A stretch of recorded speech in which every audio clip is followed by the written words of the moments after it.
Hey, everybody. Welcome to a new episode of the Happy Productive Podcast. This might be our longest podcast ever because I don't know if I'm going to let this woman off the show without completely picking her brain about everything to do with authentic sales. So, Miss Michelle Rockwood, welcome to the show today. Hi, thank you so much for having me. I'm beyond excited. I've been waiting all week for this. Well, I am super excited. You guys, I have to tell you. So, the way that I found out about Michelle is actually a coach on my team shared a podcast, and I can't remember which one it was, but you were on a podcast and you were talking about authentic sales, specifically for coaches. And so, my coach shared the podcast with me. And of course, it took me a week or two before I was like, I had time to listen. And then I listened and I was just like, oh my gosh, like this is so relevant to what we have been going through as a sales team. And so, of course, I immediately went out and I got your book. And you guys, if you're not on video, you can't see I'm holding up Joyful Selling, which is Michelle's book. Yay. Read the whole thing. And then I reached out to Michelle and said, hey, can you please come on the show? Because I really want to have a conversation about this. And so, thank you, Michelle, for being here with me today. Would you mind just giving everybody a little bit of background and how you came to be doing this work around, I'm just going to call it like having authentic sales conversations? Sure, absolutely. And like all good things in life, it was a complete accident, and I did not mean to get into this line of work at all. I was working as a high ticket closer. We need a better name for that for a Yeah. coach training company when the owner asked me to stand up for 10 minutes in front of the cohort that had come to a live event. And if you know me, you know I have stage fright and public speaking is very hard for me. This is easy, but in a group of people, I just was up for 3 nights straight. I don't tell anybody between you and me and the wall. I took some NyQuil and I slept that night. I woke up that morning and that 10 minutes was glorious. It turned into 45 minutes, people raising their hand, wanting to stay after lunch. And the owner of the company yelled across the room and she said, Michelle Rockwood, you're coming back every year. And so, yes, right then and there, I knew that I had something that I didn't know other people had, a skill, a love, a joy, a reframe, a way of describing things. I don't know that others didn't. And that started my journey into sales coaching and coaching as it is today. Oh, well, it's so relevant, at least for me and my company right now, because I would say for the last year, I have been just miserable. Just Oh, miserable in our sales efforts. And really a big part of the reason is we have kind of ping ponged from one, high ticket coaching program. And my next podcast, I think, is going to be a rant on high ticket coaching programs and why they suck and what you need to know before you get sucked into one, right? yes, Yeah. I would love to join in that conversation. Absolutely. Yeah, exactly. And I'm speaking from personal experience, you guys who are listening, because I think in the last year I went through 3 different high ticket coaching programs around sales and building our sales. And we've always just done very authentic sales, like, show up, have a conversation. Our coaching team has expanded. And so through that expansion, I'm like, well, we got to blow up sales too. We need setters, we need closers, we need all these funnels and processes and all these different things, right? So we've gone through these different programs and they're often very short term.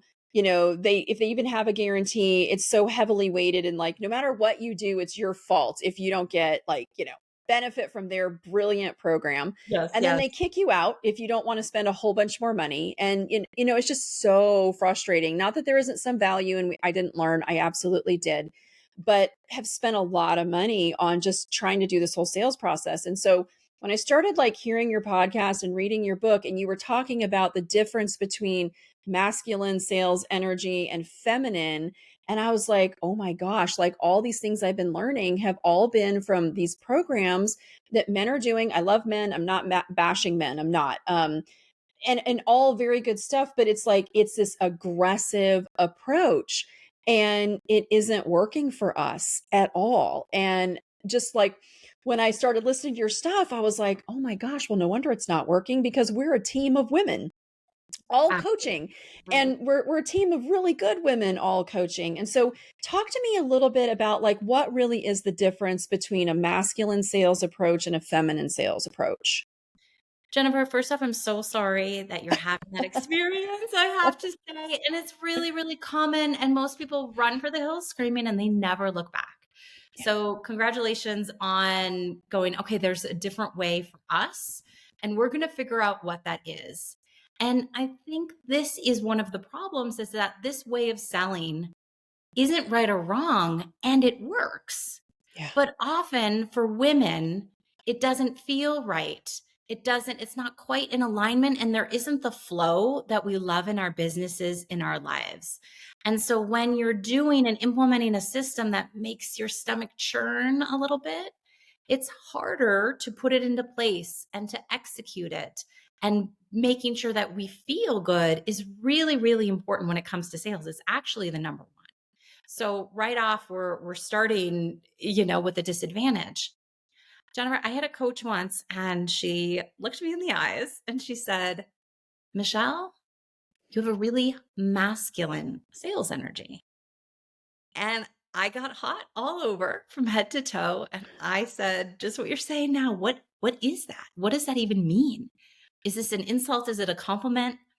And she started to explain just, as we're talking here about you're chasing clients. You're doing anything to make the sale. You're taking calls all day at times that don't necessarily work for you or feel good. And so when I sat back and I started to think, and it sounds like this is what you're doing with our team, is what feels good to us? Mhm. How do we want the client to feel when they get on that call with us? What needs to take place before that? What do we need to do to feel amazing when we say hello on that sales call? And then what does success look like? Right? Is success a yes at all costs, getting the deal, making the sale, even if the person is living on the street and can't afford the program and shouldn't be there? No. For you, right? For your team, it's going to be helping the client come to a choice, a decision as to their next best steps. So really, feminine sales is thinking about all the ways and leaning into our feminine most energy of feelings and connection and support and service. And that doesn't mean just getting on the call and being nice. That's not what we're all about, is just being nice. That doesn't serve anyone, but it's being thoughtful and strategic and connected to the client and to yourself. Yeah, that makes so much sense. And guys who are listening, do not click off like, "Oh, this only applies to women." I'm going to tell you it doesn't right now. Just before this podcast, I had my mastermind group with 3 men in it, Yeah. and one is a financial advisor selling services to women, Yeah. and the other 2 are coaches who coach men. And we were having a conversation around this. And so, guys, it's not just a female thing. It really and truly is about having this authentic sales conversation that feels so super good. In some of these other trainings that we were doing, and these trainings, I mean, very high end, names of companies that you would recommend that they're teaching them like this is how you do your sales programs.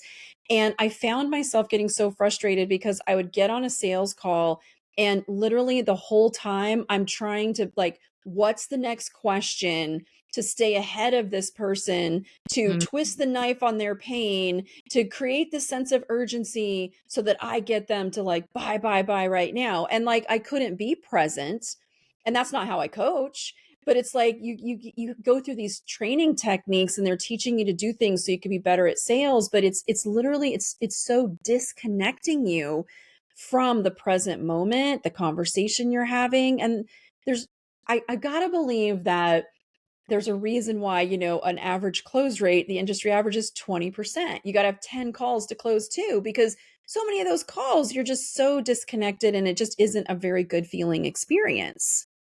Yeah, absolutely. And what's so sad about that is, especially as a coach and with any kind of coach training at all, that's your superpower on the sales call. And when you start to get out of your head and think about how can I work this in the direction that I desire, we know as coaches that's just, a recipe for disaster on a coaching call. But when instead you lean into the client and you use those active listening skills, and which is your superpower, then you hear something that you would have missed.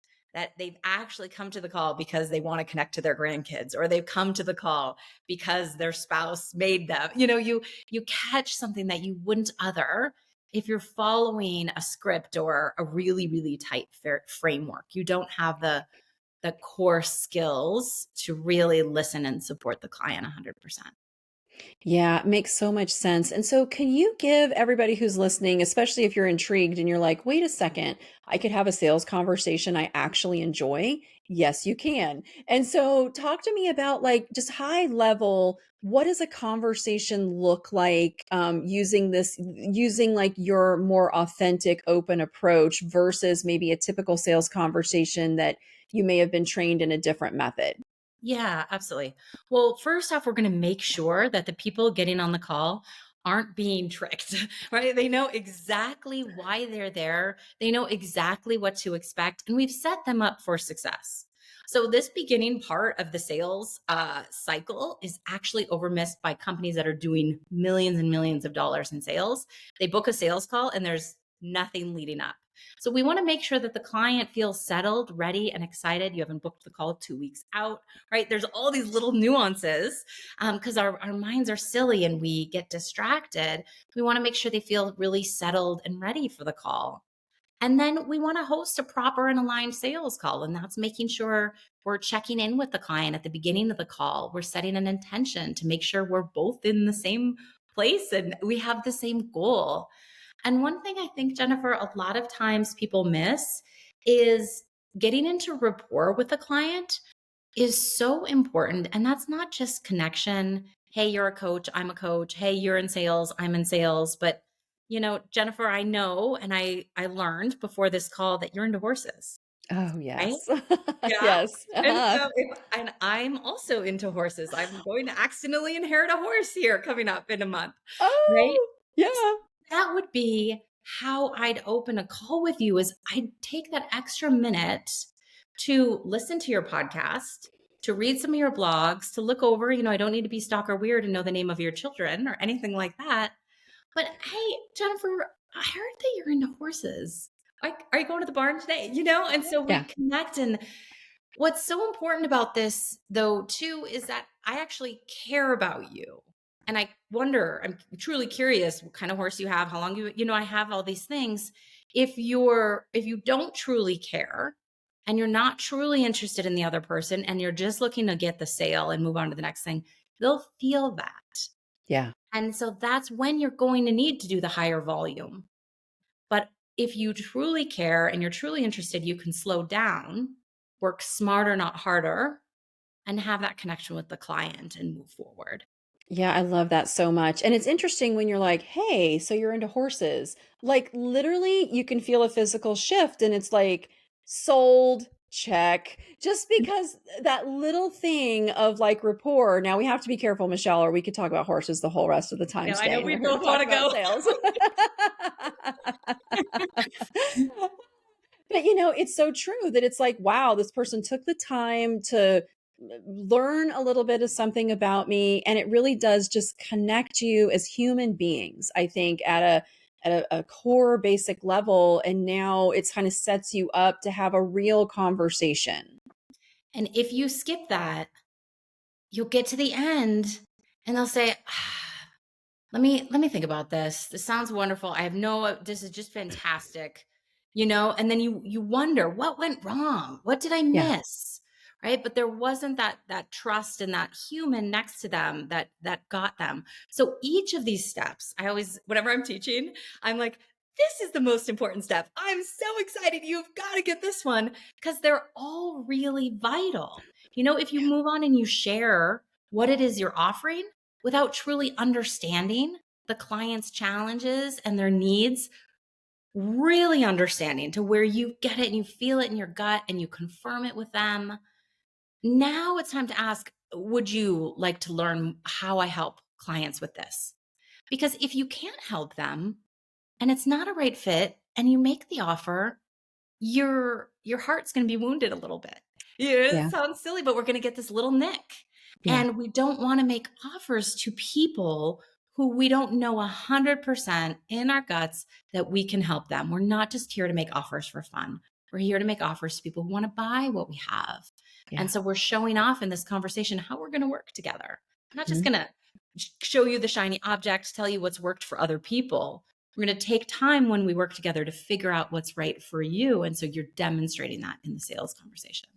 Oh, so powerful. And I'm curious. So, we had a salesperson on our team who's not with us anymore. And when I would go back and I would do her call reviews and I would look at the calls that she was having these like beautiful conversations with everybody, but then completely letting them off the hook at the end. And of course, her close rate was pretty much a big goose egg.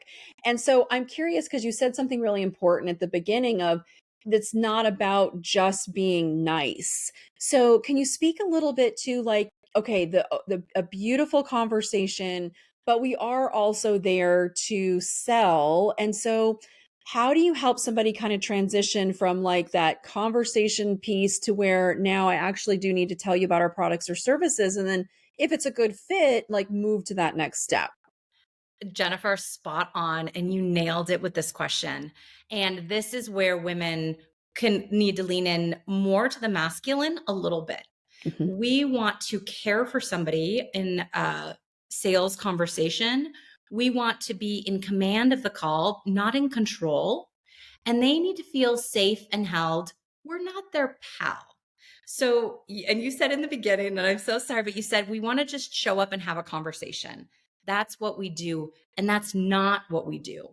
This is not just a conversation where we're going to shoot the shit. I don't know if we're allowed to swear on this We can. Yeah. conversation and see what happens. That's not it at all.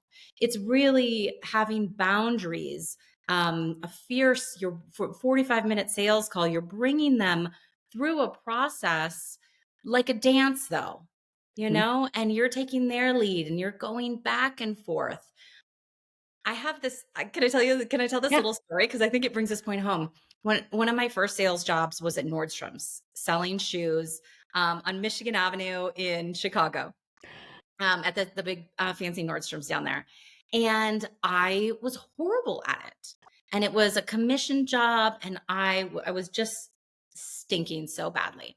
One of the salespeople pulled me aside and he said, Michelle, watch me. And he helped person after person, got exactly what they wanted, plus maybe one shoe or one size bigger, set them down, and he walked away. And person after person would grab the shoe and go purchase. Now, here there's little old me who wants to be so nice and so good at my job. I would bring them 4 pairs of shoes and talk to them about their mother and their dog and their sister and all the things. And they'd go, oh, this was such a lovely conversation. See you later. Right? And it was so bizarre. But when I started to tap into giving them exactly what they came for, a little bit more, making sure that I was available, but my time, this gentleman, he'd set it down and leave. He made it known to them that it was a bit of a pain to go grab another pair of shoes. Right. So he helped them make that decision.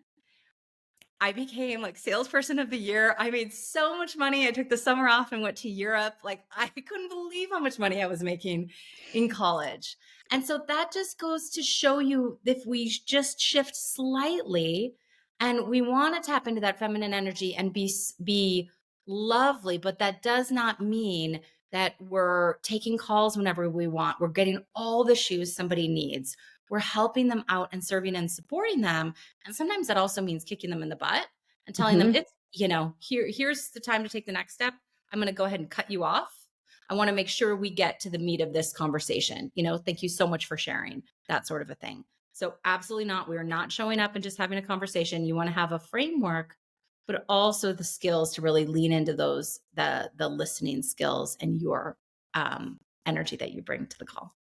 Yeah, I think that there's an element of being willing. I actually took a sales call on Monday and it was a lovely woman. And I'm happy to say we had a beautiful conversation, but she was quite the talker. And I struggled with like how to, because as a coach, I want to give people that space. I want them to, I know sometimes even for myself, I'm like, I just need to get this out of my head, and we want to talk and we want to get it out of our head because we're business owners. We don't always have people to talk to. And it's just like, okay, I need to think this out loud.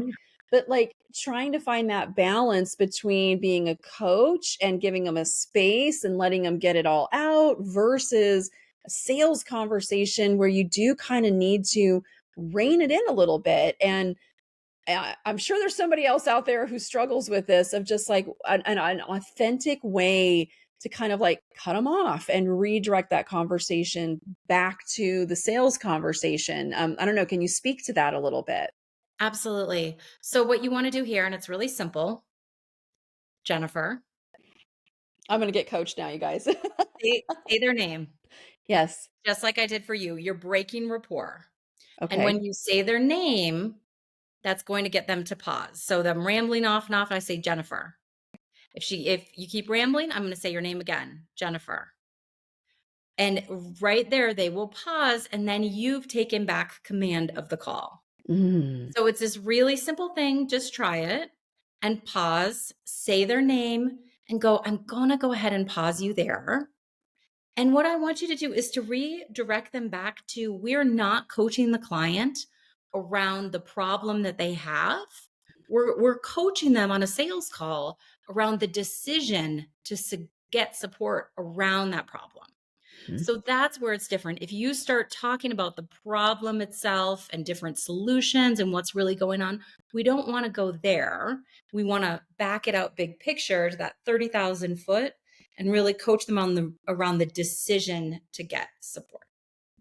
Nice. Oh, that's such a great little tactic to just be like, say their name and to kind of break a gentle way to kind of break it up and then redirect them.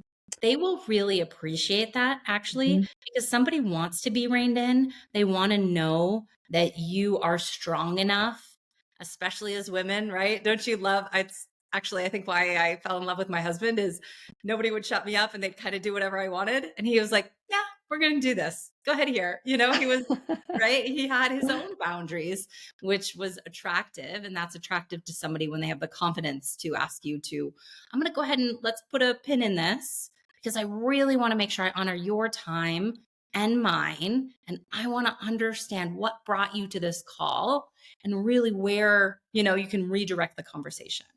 Yeah, absolutely. Sometimes when I'm working with people, like I just want to help. At the end of the day, I want to help. Even if you're not a fit for us, that's okay.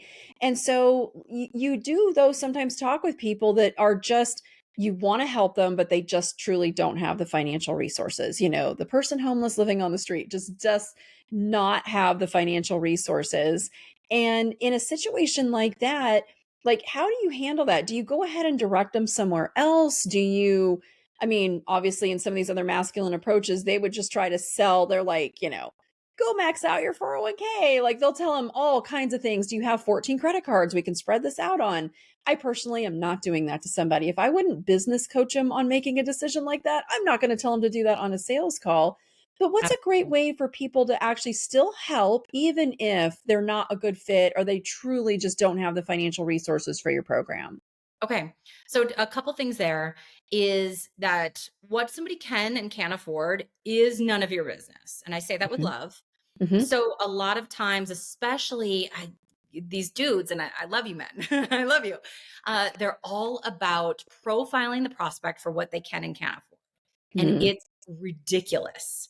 You would be amazed at how many Midwesterners have money under their mattresses, how many people can afford things that you have no idea based on looking at them. And I really invite you not to lean into their money story because that's what they've been telling themselves. So throughout their lives. That said, if it is just absolutely clearly that this is not a good fit and you just feel it in your gut, really you want to have a little free resource that you can send to them. And I'm sure you have something like that. And a Mhm. lot of times, if they say, no, no, I can, this is fine. I can put it across 4 credit cards, but I just don't feel right about that. I'll ask them to go complete something before they join. Mm. Right. So I'm wanting to see that they can follow through and do the thing. And so that's why maybe access to a little mini course or video recording or something like that is nice because then you're starting to test out, especially if you're bringing them into a group coaching program, Mhm. if that they will follow through and do the thing. So yeah, that's one way. And what we call it a gentle release, which is a lovely way to say, don't hang up on the person, but how do we lovingly and thoughtfully end the call, honor our time and theirs, and let them know that this doesn't feel like a good fit. Okay. Boy, I love this.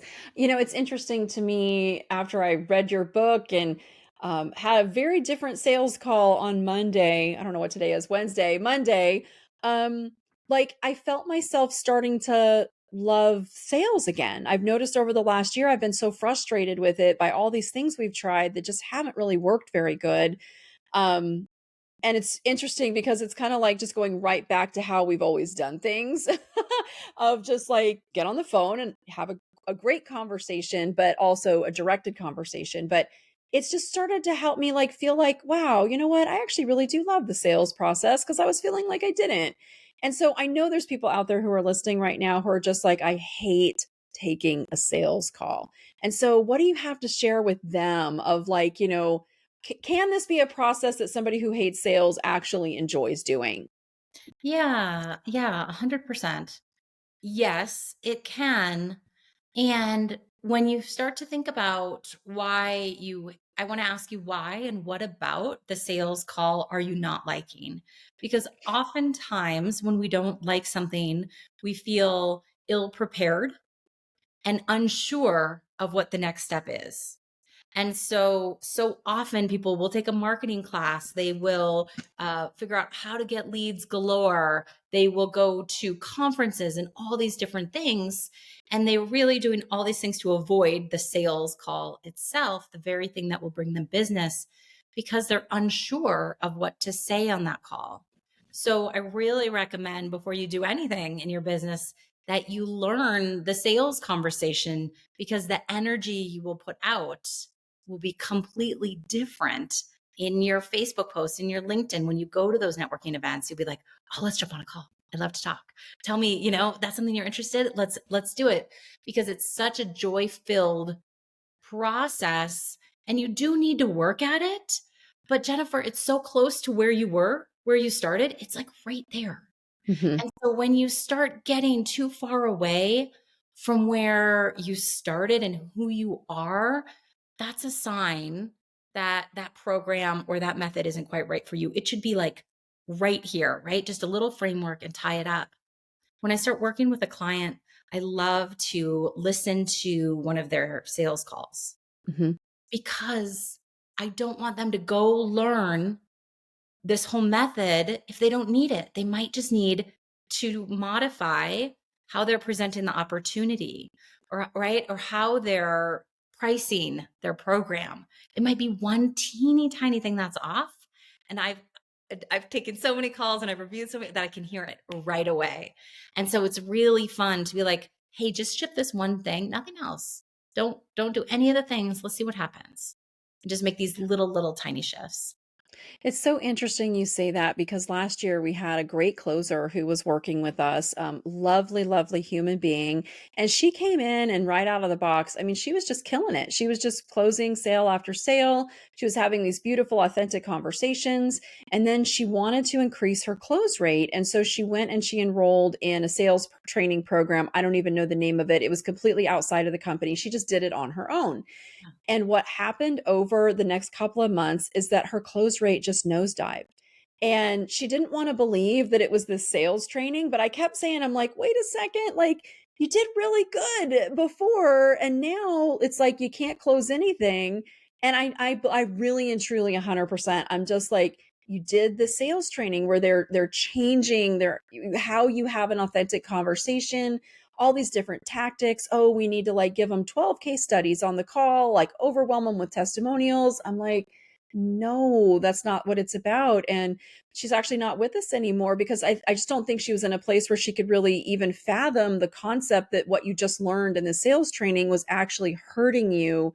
And now you can't close anything because you got rid of that authenticity that was actually what was making you very successful. That is the most tragic story I I've know. ever heard. That is so because it could have been price, right? It could have been, let's shorten those calls. They're too long. Or, right? It could have been just the tiniest little shift in how she did. Oh, that's so, I so know. tragic. Yes, I'm so sorry. Well, I know, and and it was interesting to me because it's like you enroll in these programs and you think you're going to develop your skill set, and sometimes you do, but then sometimes you don't. And I know right now there's people who are listening who are like, "Oh my gosh, Jennifer, like I'm in this program and they're teaching me to do these things and they don't feel very good and they're not working the way that whoever sold you into the program said, they make these huge promises about, all these great results you're going to get. And then when you don't get the result, then it's your fault. They put it back on you. They shame you because you're the client, you did something wrong. And you just leave these programs like without any money, without the result, feeling horrible. And it's just terrible. It's just terrible. And I hate it. I hate it. It's like, it makes me so angry because I've been through it and I know so many other people are either going through it or have been through it too. And that's why I want to have you here because I'm just like, there's a better way. There is a better way to do this. Yes, there's a better way to yes. It's literally in the title. And again, both ways work. You Yeah. have to figure out what works for you. Yeah. And oftentimes I've had team members who go to a particular training, it's 17 grand, and he nailed it. He did fantastic. And he was horrible before. And I couldn't believe at how fast that worked because I was like, that wouldn't have been right for me. All right. And so it just really depends, and our brains are wired differently, and I want to connect with that person. I want to serve the heck out of them. I have a little tear here and there with people on sales calls. I want them to feel so seen and supported. This is the beginning of what could potentially be a life-changing journey for them. I take it really, really seriously, and so I show up ready. I walk the dog before the sales call. I do the jumping jacks or jump in the sauna, whatever I need to do to really feel settled and grounded before I connect with that person. Because it's really, really important how I feel so that I can connect with that person 100%. Well, after I read your book, one of the very first things I did was I changed my calendar because I realized I open my calendar up at the end of the day. I like to be done by 4. I start early. My brain's tired. I don't want to talk to anybody after 4 o'clock in the afternoon. And I opened it up because it's like, but what if a prospect comes in and they want to talk to me? But the truth of the matter is at 4 o'clock, I'm like, please let them no show or let me get this over with as fast as possible because I don't want to be on this call right now. So that was one of the first things I did. I was just like, shut it down. These are the times I'm available. Pick Beautiful. one that works for you. That's it. Beautiful. That's it. So it was awesome. It's that easy. I And then know. you're going to attract a client who also enjoys connecting at that time, Yep. right? That works for you. So it's such a win-win. You're going to feel better when you show up on that call. You're more likely to enroll the client, all the things. Yeah, I love it. You had another thing in there about rescheduling of just like not rescheduling no shows. And we generally don't do that either, but we found out we were chasing them down way more. And I'm just like, look, if you can't book a call and show up, you're not my client. You're not my client. I understand sometimes there are things that can happen. I get it. We give them one chance. It's like, hey, you missed your call. Do you need to reschedule? But like, that's it. And if you can't do that, that's a great way to just filter them out. Like, you're not going to be a good client. Cause I mean, you're not going to show up for coaching and things like that if you can't handle that first call. Yes, absolutely. And if you're getting no shows on a regular basis, you do want to look to your process. Are Mm, you sending the right amount of reminders? hmm. Are you scheduling calls just like we were talking about? And we talk about this in the book within 3 to 5 days of them Hmm. booking. You want to get them on a call right away. When it's a month out, forget it. They're not showing Yeah. up. That's just crazy. Yeah. Thinking about those times of the day, right? At the end of, and this is just bonkers. People don't analyze their calendar like you do either. On Friday afternoons, are people showing up for calls? On Monday mornings, are they showing up? Maybe, depending on your industry, but take a look at the times when people are no showing, and you could just keep working smarter and smarter and smarter till you get it settled where people are getting on those calls. They're prepared to speak with you because you've set it up properly. You're prepared to connect with them and bring them through a conversation in 45 minutes, not 2 hours, not 15 minutes, and bring them to a choice, yes or no, on that very first call, and really work in a way that feels amazing where, oh my God, I have a sales call. Yay, this is going to be the best hour of my day. And that's how you want to feel every time those pop up on your calendar. Oh, I love that so much. What is your thinking on all of these, like, watch this pre-recorded webinar before you show up to the sales call? What is your thinking on having them do things like that before the call? Yeah. So this has been very, very effective in the past, depending on what it is you're selling. Mhm. So if you have a big group of people who you've run ads to for a live event, absolutely. It's really nice. And you don't want, uh, you have to play around with it to really see what works for you. I always tell people, what does somebody need to experience before they want to work with you? So, what is that? And do your best to set that up before they get on the sales call. So, for me, it's my book, Mhm. right? And so, if somebody reads my book and you're going to know right away whether or not we're a fit to work together. It's just fantastic. So, I want to get my book in front of as many people as possible. And that's where I want them to read even a chapter or a Yeah. pair. I want them to kind of get a taste of not the mechanics of the sales call, but the heart of who I am. So, however, you can do that, and it might be a video, it might be an article, it might be a testimonial, it might be anything you can do to get them excited for that call. Even the questionnaire that you ask and you have them fill out should get them very excited and going, oh my gosh, I can't wait to meet Jennifer. This is going to be so much fun. Oh, I love it. So great. Okay, I know everybody's like, where can I find Michelle? I have to go work with her to make my sales process be fun, and I'm so looking forward to it. So, Michelle, where can people find you? Where can they go to buy your book? Yeah, absolutely. Of course, you can get my book on Amazon, Joyful Selling, A Better Way to Yes for Heart Centered Coaches. And if you're a consultant as well, or you're selling any service based product, it's going to be really ideal for you. You can also go to my website, michellerockwood.com. You can download chapter 1 and reach out. Love to connect if you need support with your sales team as well. And I also collaborate a lot with coach training programs and marketing programs to help their clients sell their services. So, yeah, thank you so much. This is great.